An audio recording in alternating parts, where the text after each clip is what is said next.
Thank you so much for joining us. It's 4 o'clock, so it's time for our presentation today. My name is Scott Giannotti.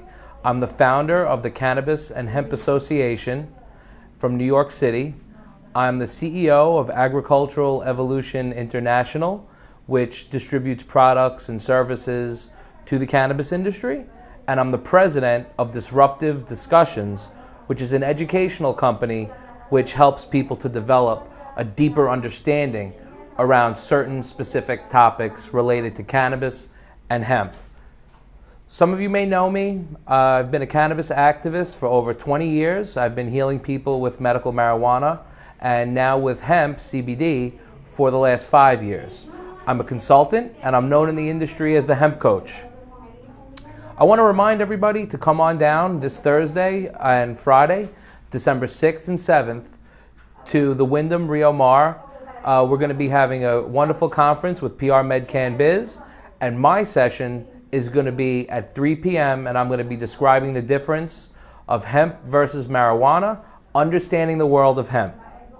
If you'd like to get in touch with me after today's session, you can find me on social media at Instagram at Cannabis and Hemp, Facebook at Cannabis and Hemp, and on Twitter at Cannabis and Hemp. So today, what I'd like to do is just give a quick recap of what we spoke about earlier this morning at noon, where we talked about the 3 main trending issues in the United States around hemp. Please feel free to like and comment and share the video with all your friends.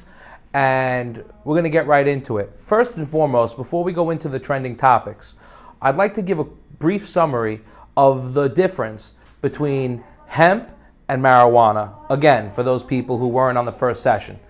The primary and the easiest way to explain the difference between hemp and marijuana is all products that have less than 0.3% THC fall into the category of hemp. So that means any agricultural product, any industrial product, such as paper, hemp oil, hemp fiber, hemp protein, any building materials or textiles, all fall within the category of hemp. That also includes any non-psychoactive cannabinoids to make nutritional supplements, oils, vape products. Now that's different from marijuana because you see marijuana has a THC level over and above 0.3%. Now as long as the product that you're talking about has under 0.3%, not to be confused with 3% THC or 33% THC, it's going to qualify under the hemp law, and that's what we're going to be talking about on Thursday and right now. So let's get right into it. I just want to give a quick recap that the 3 main trending issues in the United States, the number 1 trending issue is that hemp-derived products, specifically the nutritional supplements, have become a major industry in the USA, trending to be more than $1 billion industry by 2019. The second point we discussed in our 12 o'clock session was that hemp is going to be legalized in the United States across all 50 states in the U.S. Farm Bill before January of 2019. And that's going to make a tremendous impact we're going to speak about in just a moment. And last but not least, hemp plays a key role in fighting substance abuse and preventing substance abuse, as well as the harm reduction from people who are using either over-the-counter drugs, pharmaceutical drugs, alcohol, tobacco, and even medical and recreational marijuana. So what we want to do now is we're going to talk specifically in this session about how these 3 major impacts and trends are going to impact you people right here in Puerto Rico. First and foremost, when we talk about substance abuse and harm reduction, I think that that's the most important role that hemp can really play in society.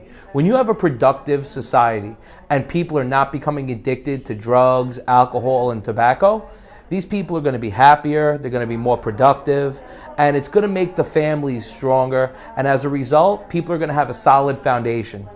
What hemp is going to do is it's going to create a healthy way for people to alleviate stress and anxiety without having to self-medicate on drugs, alcohol, and tobacco through the cannabinoids that are extracted from hemp. The most popular one you've probably heard of is called cannabidiol, or CBD. Many people refer to CBD as a miracle drug because but it's not a drug. It's really just a nutritional supplement. It's a molecule. It doesn't cause any intoxicating effect on the mind. But what it does do is, instead of helping people cope and deal with the stress and reality of life, it gives them true relief. It gives them relief by working as an anti-inflammatory, which calms the nerves in the mind and in the body, leaving people into a mental state of cool, calm, and collected relaxation and focus. So here in the United States, one of the things I'm advocating for is to help people understand how important this hemp-derived products can be for teenagers growing up, so that instead of being introduced to marijuana or alcohol or tobacco at a very young age, like 12 or 13 or 14 years old, they have something that is healthy and is not addictive that can help them to relax without causing any sort of addiction or intoxication, with the hope that they will use less of these other illicit substances that they're hearing about on the playground from their friends and the people that influence them on a day-to-day basis. Secondly, I feel that what we've seen through doing business with CBD and hemp-derived products is that people are genuinely looking for a natural alternative to opioids. They're looking for a natural alternative even to marijuana, because as much as I personally enjoy using marijuana for spiritual use or for occasional recreational use, using CBD is something that you can use multiple times throughout the day to keep you focused and relaxed and allow you to do your best work. We're going to find that people have been using marijuana for that purpose to help them relax and cope with life. Now they're going to be using hemp to help them just get relief from just a very long to-do list. Just having to do a lot of work causes stress and anxiety. And if you're somebody who's a top performer, somebody who works hard, you're asking for stress, you're asking for anxiety. So having something that's actually healthy and proven to relax you and has long-term health benefits, hemp can bring that to the general public. And that's why we want to make hemp cool. So the second thing I think is going to be tremendous for Puerto Rico is the economy.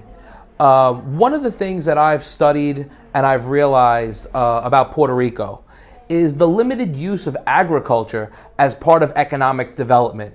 In fact, Wikipedia has shown that only 0.6% of Puerto Rico's entire economy comes from agriculture. But here's the great news. Puerto Rico is very strong in manufacturing as well as the service industry.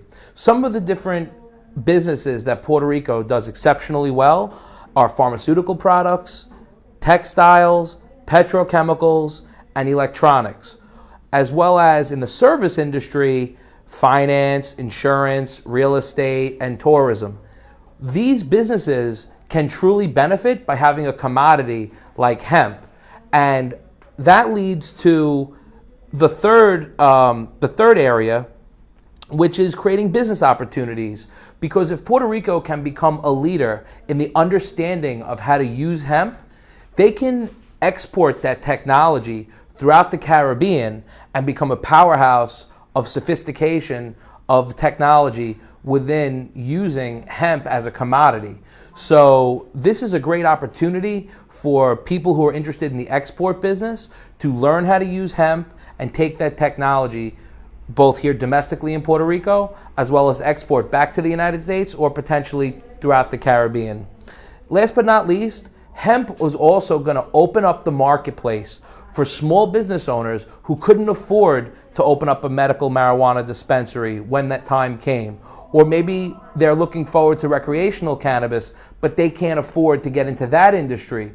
When you get involved in the hemp industry, because it's not a controlled substance, it's going to enable everybody to be able to play a role in the distribution of hemp-derived products. So this should be very exciting for people who are really concerned about the medical applications of cannabis and how it can help people get healthy in a natural way. Last but not least, and this is specific to people that are already in the medical marijuana industry, whether they are a dispensary, a processing company, or a grower.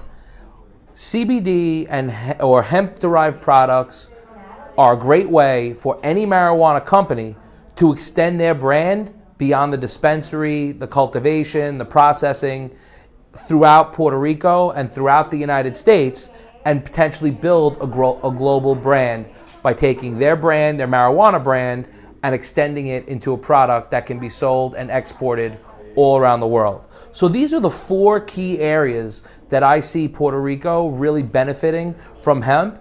And I think that, each one of them carries a very strong amount of weight. Not one is much greater than the other. I think they're all very important, and I think there's going to be a great opportunity. So the last thing I really wanted to mention before we get going is that my talk is going to be hemp versus marijuana, understanding the world of hemp. And you're going to want to be there. It's Thursday at 3 p.m. at the CannaworksBiz conference that we're having at the Wyndham Rio Mar. That's Thursday and Friday, December 6th and 7th. Come see us there. Don't forget